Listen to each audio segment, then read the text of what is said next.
بوونی ئەو کتێبانە و بە تایبەت وەرجێڕانیان لە زمانە بیانەکانەوە بۆ سەر زمانی کوردی بۆ خۆی جێگای بایەخە و هەڵبژاردننی و کتێبانە و تا چەند خزمەت بە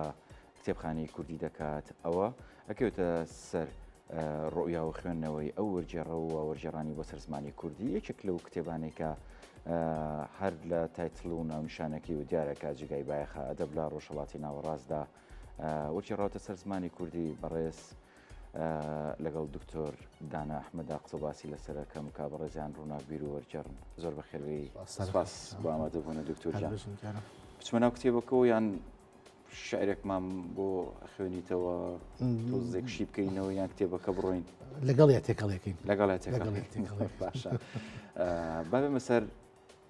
ئەدەب لە ڕۆژهەڵاتی ناوەڕاستە بەر لە هەموو شتێک بۆ ئەمەت هەڵبژاردووە ئێوارەتان باش پێش هەموو شتێ بەخێربی ئێمە کە ئەگەڕینەوە بۆ ئەدەبی کلاسیکی بۆ ئەو فترەیە کە فەلسەفەتیایە لە لوتکەیا بوو ئەو سەردەمە مرۆڤایەتی بە شوێن حەقیقەتێکی مطلقا گەڕا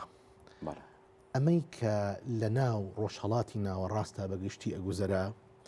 بریتی بوو لە گەڕان بە شوێن ئەو حەقیقەتەیە لە ڕێی تیۆرە فەلسەفە کۆنەکانەوە ئەم فەلسەفەیە خودی ئەم فەلسەفەیە ڕەهەندەکانی ئەم فەلسەفەیە ئاوێتە بوون بە ئەدەبی کلاسیکی ئەو میلەتانی کە لە ڕۆژهەڵاتی ناوەڕاستە ئەژین بۆیە لە ناو ڕۆژهەڵاتی ناوەڕاستەوە ئەدەب تیشک ئەداتەوە بۆ هەموو دنیا مێژووی ئەدەب لە ڕۆژهەڵاتی ناوەڕاستە تێکەڵە بە مێژووی فکر تێکەڵە بە مێژووی ئایدۆلۆژیا تێکەڵە بە مێژووی کۆمەڵایەتی تێکەڵە بە مێژووی ئینسانی تێکەڵە بە مێژووی نەریت تێکەڵە بە مێژووی شێوازی بیرکردنەوەی کۆمەڵگەکان بۆیە لێرەوە ئەگەینە ئەو حەقیقەتەی کە دیراسەکردن و تۆژاندنی ئەدەب لە ڕۆژهەڵاتی ناوەڕاستە تەنها بریتی نییە لە زانینی مێژووی ئەو ئەدەبە بەڵکو بریتیە لە زانینی شێوازی بیرکردنەوەی ئەو مجتەمەعانە بریتیە لە شێوازی دواندنی ئەو میلەتانە بریتیە لە شێوازی بیرکردنەوە و نەریت و با بڵێن تەقالیدە کۆمەڵایەتیەکانی کە لەنا ئەو کۆمەڵگانە باوون وە شێوازی کۆنتاکتکردنی ئەو کۆمەڵگان لەگەڵ یەکتریە وە شێوازی پێگەیشتنیان لە ڕووی کۆمەڵایەتی و لە ڕووی ژیاری و حەزارەوە زۆر بەکاتە مێژوو شەگرێتەوە مێژوو ژەگرێتەوە بێ بارودۆخی سیاسیی ئەو سیاسیە کۆمەڵایەتی سەدەینە سەری لە باسی من لێرە ئەچمە ناو ئەدەبی کوردیەوە لە ئەدەبی کلاسیکی کوردیە ئەوەی زۆر گرنگە بەلامەوە ئەوەیە ئەچینە سەر یعنی ئەچین لە کرۆشی ئەم دەرگایە ئەدەین بریتیە لە شێوازی دواندنی ئینسان هەست و ئەوینی ئینسان مێشتی ئینسان عرف و تەقالیدی کۆمەڵگا بەڵام تحلیلکردنی ئەم واقعە تحلیلکردنی ئەم تیۆرە بە منطق باشە دە تۆ گوێ لە من بگرە ئەجا کا کوردۆگە تۆ تێنەگەی خەڵک تێم ناگە چۆن مەوزوعەکە تۆزێ خۆی قورسە ئێستا ئەمڕۆ چواردەی دۆ ڤالەنتاینەوە نیە ئێدە باش شعرێکی لەو بابەتە شەرحکەین زۆر باشە ئێمە ئێستا زۆر مەسەلەن زۆر کۆپلە و زۆر شعری زۆر سادەمان هەیە باز لە مەسەلەن لە جوانی معشوقێکەکە باز لە هەست و شعوری عاشقەیەەکە بۆ ئەو معشوقی بەرامبەری وەنیە دەبا بچین بۆ ئەدەبی کلاسیکی کوردی بزانین نالێڵێ چی باش لە ناو مجتەمەعی ئێمە ئەگەر تۆ بە معشوقەکەت بڵێ دەمن جوانە چی پێڵێ ئەڵێ دەمە بچووکەوانە دەمی گەورە جوان نیەوەنیە کورد قسەیەکی هەیەڵێ دەمت ئەڵێ نوقڵە کوردی نوقڵە کوردی هینیکەینەوە تەستێکەکەینەوە لا خۆمانە دەمت ئەڵێ نوقڵە دەمت ئەڵێ نوقڵە کوردیە چکە نوقڵی کوردی بچووکە ئەنجا تەبیعەتیشی هەیە چێ بە هەموو هینەکانی لەبەرەوە چەند بچووکتیش نالیواناڵێ ئەڵێ لەکن ئەو جەوهەری فەردا لە هەیولا نییە باس توخوا گوێم با بگرە لە علمی شیمیایە ئەم بوونەوەرەی کە دروست بووە لە مادە دروست بووە مادە لە چی دروست بووە لە یەکگرتنی گەردەکان باڵە باش گرد لە چی دروست بووە گەردیلەکان. لە یەکگرتنی گەردیلەکان باڵە گەردیلە لە چی دروست بووە لە سێشت باش بەڵێنێ دووشت جارێ ناوک و ئەلکترۆن باش ناوک پێکاتێکی سابتە ئەلکترۆن نەخوێتەوە بە دەوریا باش باش ناوک لە چی دروست بووە لە دوو بەش پرۆتۆن نیوترۆن باڵە باشە قوربان لە کیمیایە کە تعریفی کە پێناسەی ناوگە کرێ ئەڵێ چی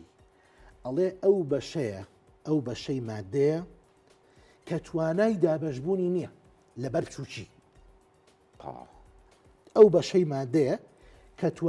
کە توانای وردبوونی نییە کە توانای وردکردنی نییە دابەشبوو باشە ئەم ناوچی گەردیلەیە لە عیلمی منطیقا پێ ئەوترێ جەوهەری فەرد جەوهەری فەرد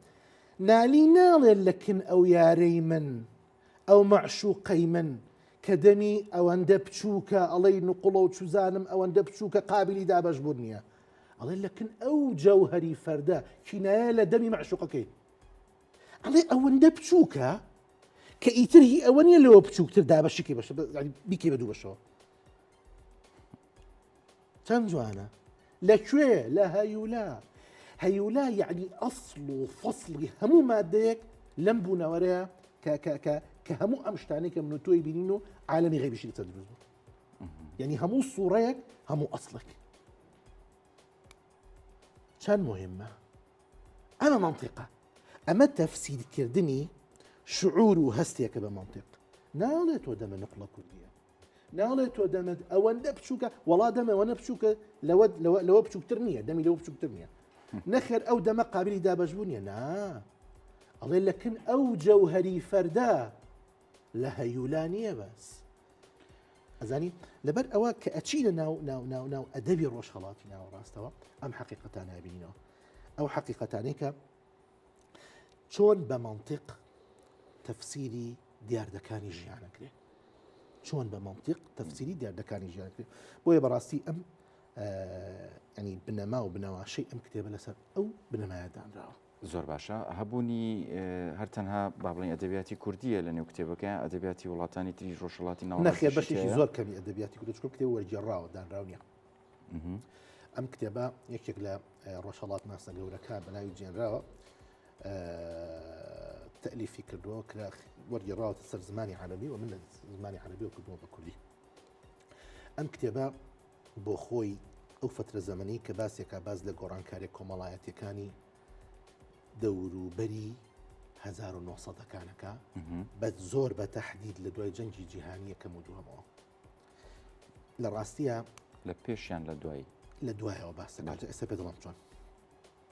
گۆڕانکاریەکانی حربی عالەمی دووهەم بە تایبەتی هیچی هی سەردەمی خۆی نییە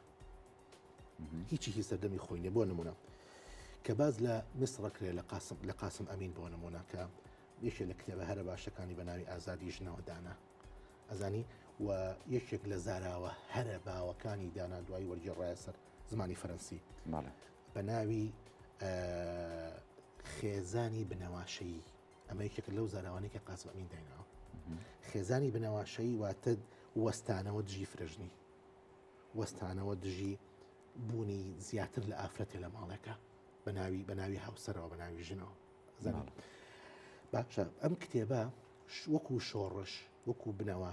بنەواشەکەی ئەگەڕێتەوە بۆ پێش جەنگی جیهانی یەکەمیش ئەگەڕێتەوە بۆ بیدایەتی 1970ەکان بەینەما وەکو کاریگەری وەکو ئەو جێکەوتەی کە هەیبوو لە دوای حربی عالەمی دووەم ئەزانی ئەمە یەک بۆ نمونە لا هەشتاکانە لە دوای حربی عالەمی دووەمان نهایەتی هەفتاکانە من حەزەکەم باز لەوە بکەم کە حرەکەی ڕوانگە دروستە بێ لە ناو کوردستانە لای ئێمە یەکێک لەو تورکی تارغی هەبووە یەکێک لە نووسەرە گەورەکانی تورک باز لەوە ئەکا کە ئەم گۆڕانکاری نەریتە ئەم شۆڕشی نەریتە کە لە جەنگی جیهانی دووهەمەوە جێکەوتەکانی دەست پێ ئەەکە بە کۆمەڵی قۆناغا ڕۆشتۆتە هاتۆتە ئەوێ مەسەلەن پاکردنەوەی زمانی تورکی و عەرەبی و فارسی وەکو ئەدەبی ڕۆژهەڵاتی ناوەڕاست باشە هەڵبەتە پاکردنەوەی زمانی فارسی ئەرکی کەم بووە بەینەمە پاکردنەوەی زمانی عەرەبی ئەرکی زۆرە بۆ چونکە زمانی عەربی قسەکردن کە پێوتێ زمانی جڵفە زمانی جڵفە جیاوازە لە زمانی نووسین کە پێوتێ زمانی فوسحا يعني تقريبا لە 175 جیاوازیان هەیە بۆیە پاکردنەوەی زمانی عەربی کارێکی سەختە ئەمە دوو سێ زمانی تورکی ئێمە ئەزانین کە لە بیدایەتی 1970ەکانە کەمال ئەتاتورک دەست دەکات بەو شەڕە فکری و شەڕە زمانەوانی و شەڕە لێکسیکۆلۆجیایی کە ئەیکا لە تورکیا لە ساڵی 1928 ئەو ئیملایی کە زمانی تورکی بە ئیملای عەربی نووسراوە مستەفا کەمال گۆڕیوەتی بە ئیملای لاتینی ئەمانە کاریگەری هەموو ئەمانە بەیەکەوە وەکو تورکی تارغی ئەڵێ کاریگەری ئەمانە هەموو بەیەکەوە لە حربی عالەمی دووهەم بەدواوە دەست پێکا بۆ چونکە لە دوای حربی عالەمی دووهەمەوە شەڕی ژیارەکان شەڕی کۆتایی ژیارەکان دەست پێکا تیۆرێک یەتە ناو ئەدەبیاتی دنیاوە کە پێی ئەوتێ شەڕی کۆتایی هاتنی ژیارەکان واتە نەمانی حەزارەتی بەشەری و سەر لە نوێ دروستبوونەوەی پەیوەندی مرۆیەکان پەیوەندی فکرەکان لەسەر ئەساسێکی نوێ کە بریتە لە ئەساسی مرۆڤ بوون ئەساسی نەتەوەیی ئەساسی تەقالید ئەساسی سۆسیۆلۆژیای مشتەرەک ئەوەی کە لە عیلمێکمانەیە پێی ئەوترێ سۆسیۆلۆژیای معریفە سۆسیۆلۆژیای معریفە چییە؟ بریتە لە بوونی یەک دیدگای فکری مشتەرەک لەبەر یەک میلەتە ئەم دیدگایە لە ڕەنگە لە میلەتێکی کێشە هەبێت بەڵام جیاوە بەسەن دروستبوون یەکە مرۆڤ لەسەر زەویە بۆ نمونە وەکو نمونەگەێنەوە لە لای ئێمە جیاوازە لە مجتەمەعی هندی جیاوازە بۆ نمونە باشە لە مجتەمەعی غەربی جیاوازە لەبەر ئەوە ئەو مەفهومە دەستە جەمعی کە لە ناو میلەتێکا کە احتیفاظی پێوە کردووە و شێوازی ئەو نەریتگەرایی کە لەمە پێش هەبووە ئەوەی کە ناو حەزارەت کە عیبارەتە لە بوعدێکی مەکانی و بوعدێکی زەمانی و شەبەکەیەکی ئایدۆلۆژی هەردوو تیارەکە هەردوو بە بڵێن ڕەهەندەکەی بڕیوە ئەم شێوازە ئەم دەربڕینە ئەم حەزارەتە چۆن گۆڕانکاری قەڵپە بێتەوە و گۆڕانکاری بەسەرادێ و ئەبێتە قۆناغێ لە قۆناغەکانی بیرکردنەوەی ئینسان لە سەدەیەکی نوێیە پاش جەنگی جیهانی دووهەم ئەمە ڕوویدا لە بۆ نمونە ببوورەوە شتەکانڵم بەسەرێکەوە زانام لە پڕاڵی کاتێکە تەواو بوو لە پڕواڵی وەنیە مەسەل بۆ لە ئەدەبیاتی فارسیە ئێمە بۆ منە صادقی هیدایەتیمان هەیە باشە بۆ نمونە جەمالزادەمان هەیە بۆ نەحش حیشمەت بۆ ئەیەدمان هەیە ئەمانە کۆمەڵە چیرۆکی چانووسی لە سەردەمی خۆیان باسییان لەوە کرد کە شێوازی بیرکردنەوەی ئینسان دەبێت گۆڕانکاری بەسەرابێ شێوازی تەعاملکردنی ئینسان دەبێت گۆڕانکاری بەسەرابێ شێوازی ژیانی ئینسان لەگەڵ ژینگەیە دەبێت گۆڕانکاری بەسەرابێ ئەزانی باشە هەر لەگەڵ ئەمەیە بۆ نمونە لە نمونەیەکت بۆ هێنەوە لە میسر ئێمە یحیا حەقی تۆفیق حەکیمان هەیە باشە تۆفیق حەکیم لە پێش لە سەرەتای ژیانی کە دەست دەکا بە نووسین کە دەست پێکە بە کۆمەڵە چیرۆکە دەست پێکە بە دراما دەست پێکە ئەم درامایانە درامایەکی محافظکارن زانی باز لەوەکەن کە زۆربەی زۆری ئەو کێشانەی کە کۆمەڵگە هەیەی لە ژنەوە سەرچاواکرێ ئەزانی ئەم تۆفیق حەکیمە چێتە دەرەوەی وڵات دەچێتە پاریس ئیشەکەی وایە کە ئەکەوێتە بەردەستی ئافرەتێک ینی دەبەردەستی ئافرەتەکە مەشقەکە هەموو ئەم تەسەورانەی کە هەی بۆی گۆڕێ لەبەرەوە بینی لە بۆ نمونە ئەهل الکەفە کە یەکێک لە ڕۆمانە چاکەکانی ئەبینی ئەم تۆفیق حەکیمە 180 دەرەجە گۆڕاوە بەعکسەوە بە پێچەوانەوە ئەڵێ یەکێک لە بنەما سەرەکیەکانی بەرەو پێشبردننی کۆمەلگا ئەو شێوازی مامەڵەکردنە لەگەڵ ژنە شێوازی ئازادکردنی ژنە شێوازی برەودانە بە فکری ژن ئەزانی ئەمە خاڵی یەکەم خاڵی دووەم فئەیەک دروست بوون وەکو ئیدریس تۆفیق و وەکو تاهر لاشین و ئەمانە محمود تاهر لاشین ئەمانە کە هاتنە ناو ساحەکەوە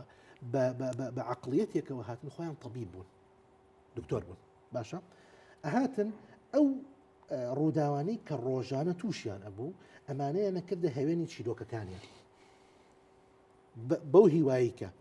ئەو ڕووداوی کە ڕوویداوە بۆ نمونە پیاوێک عزیێتی مناڵێکی خۆی داوە عزیێتی خێزانەکەی خۆی داوە کێشەیەکی کۆمەڵایەتی ڕووی داوە سەرێکی شا بۆیکە سەرێکی تیا پشتێ قاچێکی تیا پشتێ کە هاتۆتە بەردەستی تاهر لاشی وەکو تەبیبێ چارەسەری کردووە ئەمەی کردووە بە چیرۆکێ بە هەوێنی چیرۆکێک بەو هیوایی کە بڵاوی کردەوە کە خەڵک خوێندێەوە ئەم دیاردەیە جارێککە دووبارە نەبێتەوە زانی لەبەرەوە بیرمان نەچێت لە هەمان کاتە قەڵەمی ژن لە میسر زۆر مهم بوو زانی هەر لە ناو ئەدەبیاتی عەربی بە شێوەیەکی گشتیە لە غادە سەما لە سوهێر قەلەماوی لە چوزانم لە یەکێ لەشتە لە ئوریفەت ئەدەبی یەکێ لەشتە جوانەکانی کتێبێکی هەیە ڕۆمانێکی بە ناوی حکایەت الجەدە جەدە یعنی داپیرە طبعا ئەمە کە ئیخوێنیتەوە توازانی باسی نەنکێکە ئەزوانی باسی ژنەکە بەس بۆ ئەم وشەیە بەکارهێنێ وشەی جەدە پیر هەمیشە ژن لەناو ئەم مجتەمەعانەیە بە شوێن کۆڵێکا گەڕاوە بە شوێن پشتێکا گەڕاوە پشتی پێوە باتەوە بە شوێن بە بڵێن هێزێکا گەڕاوە کە قووەتی لێ وەربگرێت باشترین مادەش باشترین هێزیش کە وەری بگرێ بریتێ لە هێزی دایکی باوگیا دایکی دایک کە پێڵێن دا پیرە ئەزانی چونکە ئەساڵەتی تایە بەم جۆرە ئەبینین بۆ نمونە کە بۆ نمونە بامۆک ئورهان بامۆک ئەزانی یەکێکە لەو کەسانەی کە کۆمەڵە چیرۆکیشی زۆر جوانی هەیە باز لەو ڕووداوانە ئەکا کە لە ڕۆژهەڵاتی ناوەڕاستە باویان بوو من یەکێ لە نمونونەکانی ژەرمانێ باز لەوە کە ئەڵێ ڕوویا و جەلال ژن و مێردێ بوون خزمێکیان هەبوو نزیکیشان هەبوو ناوی غالیب بووە ئەم غالیبە وای کردووە ینی ئیرەیی بردووە بەم جەلالە ونی کردووە خۆی و خێزانەکەی باشە دوایی چۆ دەرگای شوقەکەی شکانەوە و تەقەموسی شخصیەتی ئەو کابرایی کردو چکۆ کابرای ڕۆژنامە نووس بووە ئەزانی و جەماوەری هەبووە ئەزانی حتا کار گەشتوتە ئەوەی کە ئیمزای کردووە لە باتی ئەو ینی تەزویری ئیمزاکەشی کردووە ئەوی لەناو بردووە خۆی بۆ ینی ئەموو ئەم دیاردانە حتا کاکە من خەریکە کاتم نامێنێ کێشەکەم ئەوەیە دوو دەقەم وەرگرتووە لێیان خۆمانی خۆین ئەوە چوار ئەم کتێبە یەکشتت پێ بڵێم باز لەوە کاکە ینی باز لە لوبنانەکە باز لە فەلەستینەکە باز لە ئێرانەکە باز لە عێراقە باز لە جەنگی ئێران و عێراقەکە باز لە جەنگی کەنداوەکە باز لە دروستبوونی دەوڵەتی داعشەکە زانین باز لە لوبنانەکە جەنگی لوبنان باز لە جەزائیر شۆڕشی جەزائیر 1954ەکە باز لە فەلەستینەکە باز لە چیرۆک و ڕۆمانەکە لە هەموو ئەمانایە وەکو دوو ژانری ئەدەبی گەورە کە ڕووداوە کۆمەڵایەتەکان ئەخەنە ڕوو و باشترین وەسیلەن ڕۆمان باشترین وەسیلەیە چیرۆک باشترین وەسیلەیە بۆ ئەوەی کە ئەو ڕووداوانەی کە بڵێن ئاوێنەیەک بێ بۆ ئەوی کە ڕووداوەکانی کۆمەڵگەی تا پێچاوە نەبێتەوە وە کۆمەڵگەکە سوودی لێ وەربگرێت بۆیە بەڕاستی ئەم کتێبە یەکێکە لە کتێبە هەرە سەرکەوتەکان یەکێکە لە کتێبە هەرە باشەکان و بەڕاستی من کە خوێنمەوە زۆر سەرنجی ڕاکێشام بۆیە دەستم دایە قەڵەم و تەرجەمەم کرد بۆ وەرگێڕانت بۆ کردووە بۆ خوێندنەوەی ئەم کتێبە لەکوێ چۆن دەستمانەکە وڵات دەستگای چاپ و پەخشی سەردەم چاپ کراوە هەر لەوێش هەیە و لە هەندێک لە کتێبخانەکانی ئیسلامیش دەستەکرێت هەڵبژاردننی بابەتەکەت بابەتێکی گرنگە چەند کاتە دوویستووە بۆ وەرگێڕانی نزیکەی مانگونیەکەت پێچوو دەست خۆشەوە سەرکەوتی و سپاس بۆ بەشداریکردنت بەڕێز دکتۆر دانا ڕووناکبیر بە هیوام خوێنەری کتێبی ئەدەب لە ڕۆژهەڵاتی ناوەڕاستە بن وەکو زۆر بە خێراییش ڕوونی کردوێتەوە بەڵام بابەتەکانی چێژبەخشن وە وەک خۆیوتی فەلسەفە لە پشتیوێتی